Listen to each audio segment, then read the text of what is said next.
વર્ષની જે થીમ છે એ છે યુઝ હાર્ટ ફોર એક્શન.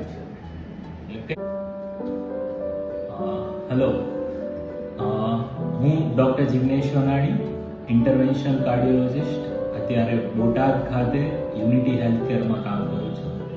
આજે આપણે વાત કરીશું હાઇપરટેન્શન, જેને આપણે સામાન્ય રીતે બીપી, બ્લડ પ્રેશર્સ એવું કહેતા હોઈએ છીએ. મુખ્યત્વે બે પ્રકારનું હોય છે, એક અસેન્શિયલ હાઇપરટેન્શન, બીજું સેકન્ડરી હાઇપરટેન્શન. 90 થી 95% લોકોમાં અસેન્શિયલ હાઇપરટેન્શન કે જેના માટે કોઈ કારણ જવાબદાર રહેતું હોતું નથી. 5-10% લોકોમાં કંઈ કારણ આપણને જોવા મળે તો એને ટ્રીટ કરવાથી બ્લડ પ્રેશર મટાડી શકાય છે. એક વખત તમારું બ્લડ પ્રેશર તરીકે ડાયગ્નોસિસ થાય તો તમારું સારવાર અને તમારા ડોક્ટરને મળવું ફરજિયાત બને છે.